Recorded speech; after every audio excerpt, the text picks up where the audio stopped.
دي اغه مؤمنانو په حال باندې سي د غلس کارونه په دې مبارک شپو کې جنې پاته نسی جنې هیر نسی ګوري اول دا ذکر سبحان الله وبحمده عدد خلقه ورضا نفسه وزنة عرشه ومداد كلماته څومره مخلوق د په دنیا کې شګي ډبرې دریابونه ونې انسانان څومره مخلوق ده دا څومره چې دوم مخلوق ده د دې په شمار به رب جل وعلا د دې اجر او ثواب تاسو ته درکړي کوم دا کلمات الله اکبر یو دوم لا اله الا انت سبحانك اني كنت من الظالمين دا مبريدي ځکه دا هغه دعا ده چې رسول الله ور باندې قسم کړی ده رسول الله ور باندې څه شي کړی رسول الله ور باندې وای دی ما دی په هغه ذات قسم یې چې دی ما روحي په قبضه کې ده که دی هر تکلیف او پریشانی او مشکل دی پاره دا دعا چا ویله رب العالمین جل وعلا به دی له هغه تکلیف نه خلاص او هغه پریشانی نه به خلاص کی الله اکبر دا دوسوي دریم اللهم يا فارج الهم ويا كاشف الغم ويا مجيب دعوة المضطرين فرج همي ونفس كربي واقض الدين عني تردغ زای پوری نور اضافه الفاظم پکسته خو تردغ زای پوری یا کوم ټول مؤمنانو تکوله وقض الدين عنا واشف مرضانا وارحم موتانا دا بور پس اضافه کړی دا ډیره عظیمه دعا ده ډیره عظیمه دعا ده ده بل یو عجیبه دعا کله یو ناڅافي مرض نه غواړي چې رب مو نجات درکړي رب مو وساتي یا په تا په ښځه او په اولاد په مور او پلار په کورنۍ په تجارت دی یو دم مصیبت راځي یا یو تکلیف راځي یا د صحت وی خواته او بلې خواته درنه وی بلې خواته زی درنه نو دغه دعا ډیره ضرور ده دا دعا اللهم إني أعوذ بك من زوال نعمتك وفجاءة نقمتك وتحول عافيتك وجميع سخطك دا څلور الفاظ دا ډیر عجیب دا ډیر عجیب دی دا څلور اله العالمین مو تاسو ټول له تکلیفونو له پریشانی او وساتي او اله العالمین مو دي له ټولو قرضونو تکلیفونو او له نورو پریشانی او خلاص کې مو تاسو ټول مؤمنان مسلمانان امين اذکار نورم ډیر زیات دي سبحان الله وبحمده عدد خلقه ورضا نفسه وزنة عرشه سبحان الله وبحمده سبحان الله العظيم دغه هغه کلمات دي رسول الله وی الله ورسره محبت کوي د دې کلمات ورسره لکه سره سبحان الله وبحمده سبحان الله العظيم اکبر بالکل خرڅ او دا په پتل د میزان کې ډیری درنی وي په زبه باندې څومره سپکی دي ګوري دا ذکر دغه کلمات چې درته خیم د مسجد ته تلل نه غواړي ناس ولاړی په کار کې زبه د لنده ور باندې ساته د جنت خزانه بس درته وخی لا حول ولا قوة الا بالله العلي العظيم دا د جنت خزانه ده د څه شي د جنت خزانه ده پیغمبر علیه الصلاة والسلام صحابه توي وعلى ادلكم على كنز من كنوز الجنه ای صحابه و تاسو ته د جنت خزانه درته وخیم نبی علیه صحابه ورته بلا یا رسول الله وی خیر نو نبی علیه السلام ورته سدا کلمات لا حول ولا قوه الا بالله دغه اذکار دغه بعض کلمات دا درنه پاتینس لك لا اله الا الله العظيم الحليم لا اله الا الله رب العرش العظيم لا اله الا الله رب السماوات ورب الارض ورب العرش الكريم دا درنه پاتینس دا چې نور اذکار درنه پاتې نسی دا څومو اتم شی می درته وښودل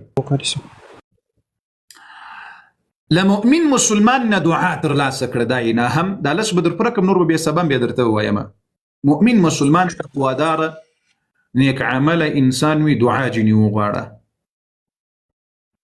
چې موږ له دعا مه هېروئ. ما ته دعا وکړه، په دعا کې مې یاد ساته. والدین دې ژوندي وي، الله الله الله الله د هغه انسانانو په حال چې مور و پلار یې ژوندي وي، مشران ژوندي وي، درته نیک عمله ملګري لري، دوستان لري، دعا جنې وغواړئ په دې شپو کې، ډېره زیاته دعا جنې وغواړئ. ځکه د یوه ملګري د بل ملګري چې په پاک نیت دعا ورته وکړي، رسول الله وایي دا دعا مستجاب ده. دعا له یو بل ملګري دا درنه پاتې نشي.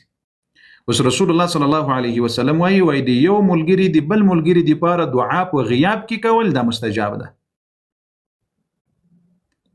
محمد رسول الله صلی الله علیه وعلى آله وسلم ویلي دي. نبی علیه الصلاة والسلام چې یوه خبره کړې ده، په هغې کې شک او شبهه نشته. ملګري ته دعا وکړئ، له ملګري نه دعا وغواړئ، په پاک نیت یې وغواړئ، په صداقت یې وغواړئ، په اخلاص سره یې وغواړئ، بخل ورسره مه کوئ. داسې نه لیلة القدر په شپه دې یوازې ځان په یاد وي، نه، یوازې ځان نه، مؤمنانو ته، مسلمانانو ته چې په هر ځای کې وي، په هر وطن کې وي. ځکه مؤمن یو جسم د پیغمبر علیه الصلاة والسلام وایي مؤمن مسلمان څه شی ده؟ یو جسم. نو دا نهم سول. لسم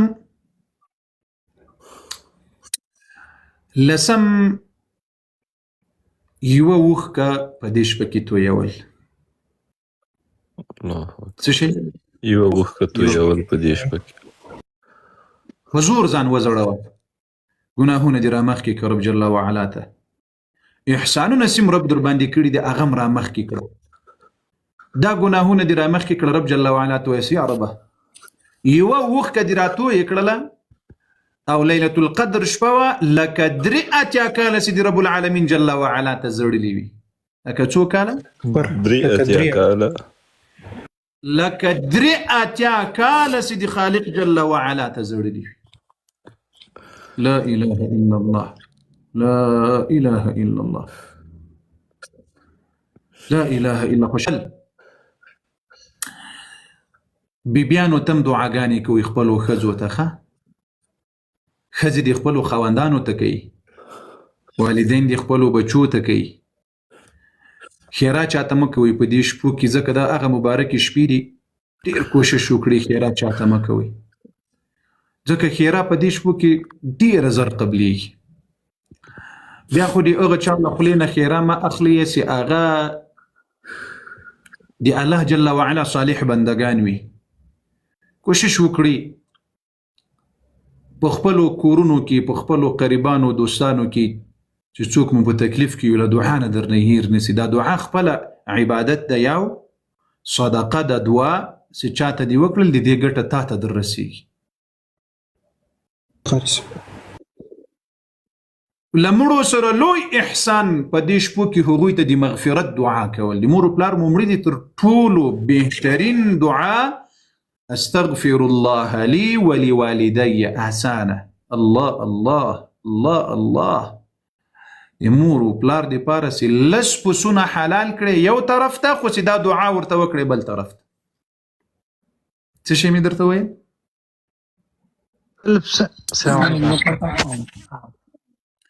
لس پسونه چې حلال کړي یو طرف ته، او چې لاسونه ورته پورته کړي ورته ووایي چې استغفر الله لي ولوالدي ولجميع المسلمين والمسلمات.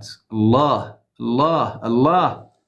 په دنیا کې چې څومره مؤمنان مسلمانان دي، دې په شمار اجر به رب درکړي. الله اکبر ولله الحمد. ګوري استغفر اللهم اغفر لي ولوالدي ولجميع المسلمين والمسلمات. چې څومره انسانان مړو ژوندي دي، د دې ټولو په شمار نیکیانې رب درکړلې و دې ګټلې.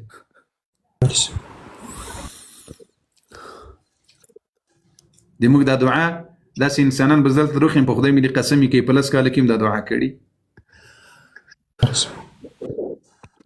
په 15 کاله کې ملاکه کړي، په کال کې ملاکه کړي. ګوري مفت استغفر الله لي ولوالدي، یا الله ما ته بخښنه وکړي، ما مور پلار ته بخښنه وکړي، ټولو مسلمانانو نرو ښځو ته بخښنه وکړي. چې څومره انسانان مسلمانان دي عملنامې ته د نیکیانې راغلي، د دې په شمار پشمار څومره مړه دي څومره ژوندي دي ودې ګټلي خرس بشك دغه لس شپې چې دي اوس محمد رسول الله صلی الله علیه وسلم سي احیا اللیله دا شپه به ویښه تېروله